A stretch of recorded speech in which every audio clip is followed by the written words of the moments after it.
Welcome back viewers, ladies, gentlemen, non-binaries and anyone with ears or other sound detection organs. Hope you enjoy. We are continuing with Going Native, written by Uncle Sealing.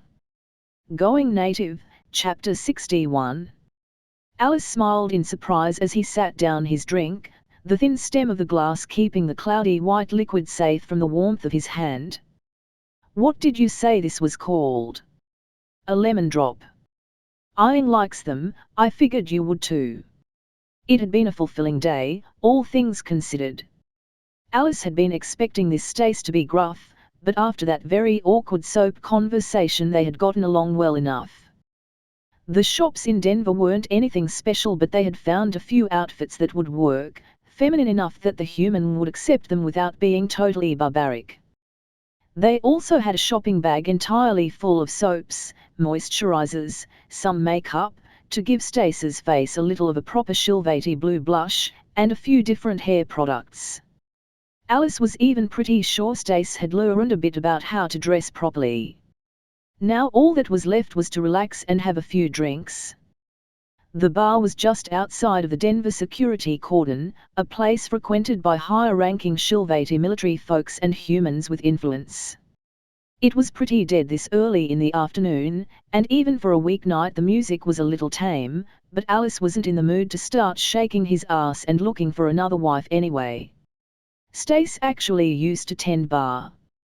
One of his many talents.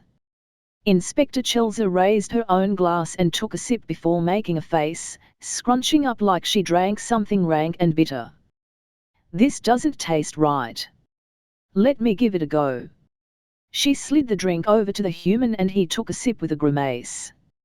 It's technically an old-fashioned, if you made it with paint thinner instead of bourbon. Stace started hollering something in that human language at the young woman behind the bar. Rena leaned over towards Alice. They make a cute couple, right? Her voice was just loud enough that Inspector Chelza overheard, face flushing blue. Alice hadn't even known interior agents could blush. Rena took a sip of her red grail and grinned. A crash, the sound of a body falling and shattering glass, drew Alice's attention. He turned to look, or tried to. He suddenly felt very sluggish. He slumped forward, face bouncing painfully off the table. He couldn't move. He could think, was perfectly aware, but it seemed to take all of his effort just to focus his eyes. A thud and the shake of the table told him that whatever had happened to him was happening to Rena as well. He tried desperately to call out to her, for his wife to help him and keep him safe, but no sound escaped his throat. His breathing stayed calm and regular despite the rising panic. With his cheek pressed against the tabletop, Alice could see Stace grabbing a slumped-over Inspector Chelza by the shoulder and shaking her. Every person, human and Shilvati, that Alice could see from his sideways view was collapsed except for Stace. The human grabbed his omnipod, but before he could do anything the door flew open. The next few moments would be burned into Alice's brain in perfect, slow-motion clarity. 3 figures, humans in long coats and wearing bulky masks, strode confidently into the bar. Stace hobbled up to the newcomers, leaning heavily on his crutch and saying something Alice couldn't make out. The central figure casually raised a long-barreled handgun and it made a muted chuff and clack. A bloom of bright red appeared on the back of Stace's shirt and the man who had saved Alice's only son collapsed. The men on either side of the one who had killed Stace took out their own pistols and began calmly working forward from the door, executing patrons one by one with those quiet human weapons. With the table obscuring his vision, Alice couldn't see Stace's body. He had simply collapsed and vanished into oblivion. The central murderer pulled out an omnipod, consulting it while he strode past where Stace had collapsed. For a moment, Alice didn't know what to make of the gleam of shiny metal rising up from out of his field of view. Then it resolved into an arm as Stace jammed a large knife directly into the man's groin. Where had he even gotten it? The man with the Omnipod let out a muffled scream through his gas mask before he collapsed into obscurity, and Alice could hear the horrible ripping and tearing of intense violence before Stace sat up, coming into view holding in both hands the same pistol that had shot him. The other two men raised their guns at Stace, but the battered, damaged human casually took aim, not even seeming to notice a second burst of red staining his shirt as he shot first one and then the other. Stace grabbed his crutch and pulled himself to his feet, taking a moment to cough wetly and spit a wad of blood onto the floor. He dragged himself towards the door, step by inexorable step, until he was in front of the area where the two had fallen. Another shot went into each of them with deliberate care before Stace dropped the gun, turned around, and dragged himself back towards the table. A hand fumbled near Alice's head and the beep of an Omnipod sounded. Stace's voice sounded hoarse, barely above a whisper. Poison gas attack at the bar on 75th and Governess. 3 humans. Stace took a moment to cough wetly. I stopped them. Please don't shoot me when you come in. Send ambulances. Another gross cough followed by the disgusting sound of bloody spit hitting the floor. Stace started moving again and Alice could hear something happening behind him. A loud thump, some sort of shuffling. As Stace's arms wrapped around Alice from behind, he had a stray thought. The maniac was going to ruin an 800-credit blouse. It wasn't important considering the circumstances, but Alice's brain was at least halfway to a nervous breakdown. He couldn't do anything except flop around as Stace laid him onto the floor, turning the Shilvati onto his side with an arm supporting his head. Recovery position, like Alice had been up all night drinking and passed out. If I... Stace's words were hot in Alice's ear. No. Never mind. The shape of the man ceased obscuring his vision, though he wished it hadn't. The first man who shot Stace was only a few meters away, in plain view with the bone handle of a knife sticking out of the visor of his mask and a rapidly cooling pool of dark ruby blood seeping from him. All he could do was stare while Stace dragged Jelsai to the floor, posing her as he had Alice. Stace was on the floor now, dragging himself from bar patron to bar patron, turning them on their sides one by one. At least trying to. By the time the Marines arrived, Stace was just sitting on the floor, legs sticking out in front of him, taking huge gasping breaths. All Alice could do was watch as medical technicians picked up his savior and strapped him to a gurney, taking him away. He's a cute one, isn't he? In a scruffy, exotic way. It's not for me to say, Governess, but my sister seems to think so. She has good taste. How badly was he damaged? Nothing serious. He's just sleeping off the anesthetic from the surgery. According to the doctor, he should be up and about in a day or two. Really? Jemsai could hear the doubt in her voice. He didn't blame her. Yes, Governess. His prosthetics took the brunt of the damage, and they automatically sealed the wounds to keep him going. His pulmonary efficiency will be at about 70% of what it was, which is only slightly below human standard. Additional treatment will help bring that number up. Poor guy.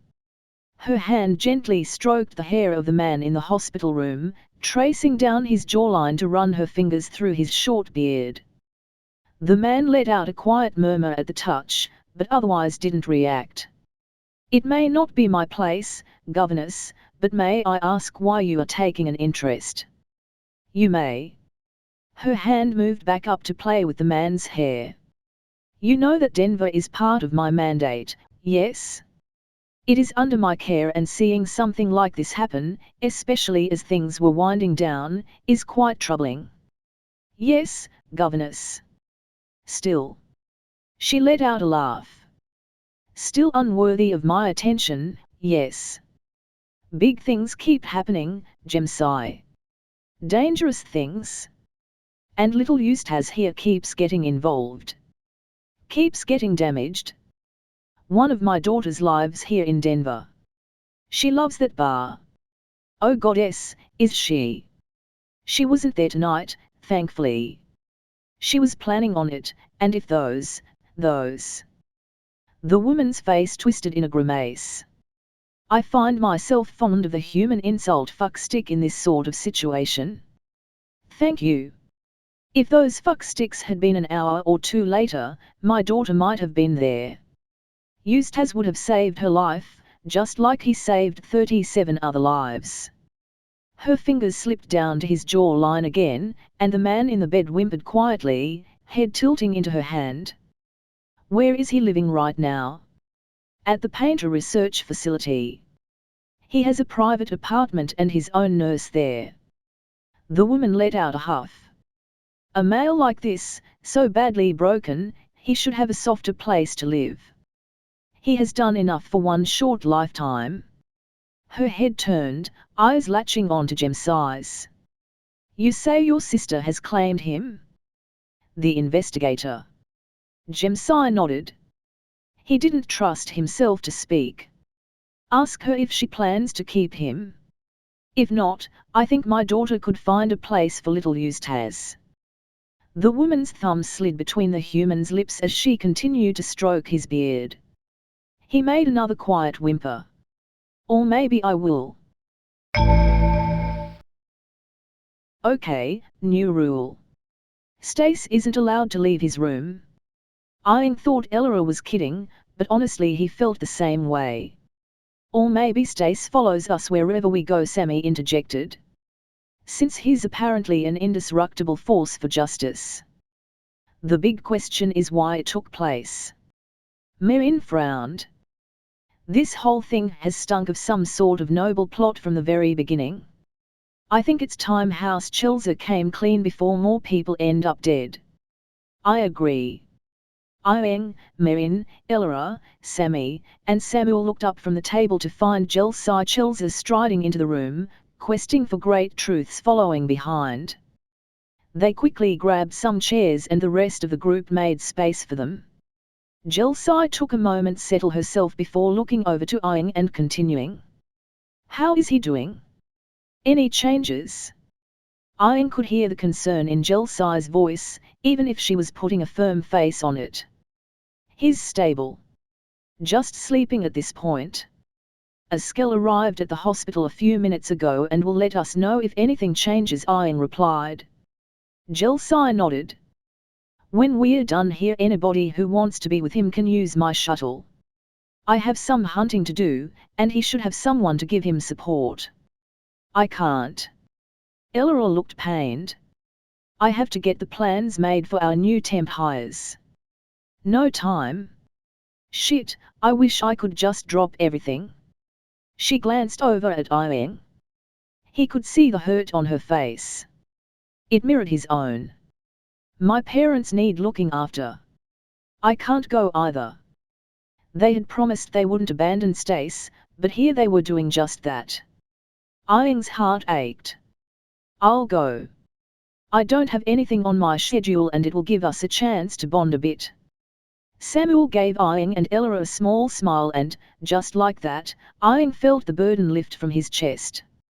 Everyone took a moment of silence to let the plan settle. If only Stace could see them like this, see how well he was loved. Ieng couldn't help but smile. So, Agent Chilzer, who was the target? Samuel's voice was overly calm but had a sort of sharp edge. Ieng pictured a bird of prey, utterly focused. I was. Jelsai's voice was quiet and her face was pained. One of the attackers had an omnipod with my picture. Everyone else was collateral damage. They were going to kill an entire bar full of people to get you. Samuel raised an eyebrow. Why would they do that, and why not just use chlorine gas or something that kills instead of a paralytic? I can answer the second one. Questing for great truths tapped her metal-clad middle finger on the tabletop nervously as she spoke.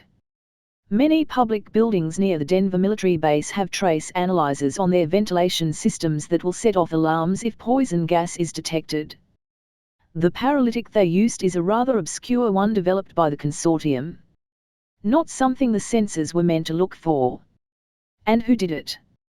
Samuel seemed to have naturally taken charge of the questioning, which was fine. Ian found his attention divided by a barrage of text messages. Apparently his dad wanted to clean and style Stace's apartment while he was out as a thank you for saving him. Alice didn't seem to care about the invasion of privacy, but thankfully Ian's moms had him well in hand. They were used to managing him. Belle lent, by way of hiring some members of the human resistance. Jelsai's face was dark blue, a mask of fury. When she is found, I am personally going to skin her alive. But she left Earth weeks ago. Confusion filled Sammy's green eyes. Did she fake her escape? It was actually pretty clever. Questing for Great Truths nodded to herself, but she wasn't smiling. She had a sort of program in place. If a member of House Chelsea was found on flight logs going to a major city, it would contact the human resistance and offer 300,000 credits out of a trust she established, payment on upload of a photo of the deceased. Once it was set up, she didn't have to be on planet, the whole thing was automated. And instead 5 bystanders ended up dead. Jelsai's hands were balled into fists, knuckles pale. The men she hired were all spies and assassins that vanished during the liberation. That she had contact with them at all should be grounds for execution. Why is she trying to kill us in the first place? There was a panicked whine to Sammy's high voice. We haven't done anything to her. It's... Jelsai sighed. It's political shit. House Elent has been trying to destroy House Chelsea for the last 100 years. We think they were behind the assassination attempt on my father, though we've never had quite enough evidence to bring it to tribunal. It seems that Belle has decided that, since we are working to help stabilize the liberation of Earth, her goal should be to make sure we aren't successful. Once she was found out, she just decided to pull out all the stops. But why? Sammy's voice sounded so earnest, so hurt by the very thought of violence like this. Ian reached over and squeezed Samuel's hand, holding it tight. The human got the message and reached over with his free hand, grabbing Sammy's dark hand in his pale one. Merin must have noticed too, since Ian found his other hand easily engulfed by his wife's long fingers. That's a story. A secret, not quite classified but not something that's to be shared. Jelsai took a moment to think, then nodded. But you should all know. I will have Jemsai prepare a presentation for when Stace is back with us. There's sort of a lot. I should probably sit it out, then. Questing for Great Truths looked conflicted. I want to know, but I'm an outside consultant. No, you should stay. It was Merin, speaking up for the first time. You're a security consultant, and this directly involves the safety of the personnel here. Plus we like you. Ian noticed the slight tint of fear in Sammy's voice. It was clear that they didn't want to lose anybody else, wanted as much help as possible. Ella tapped one hard nail on the table and attention turned toward her. Questing for Great Truths.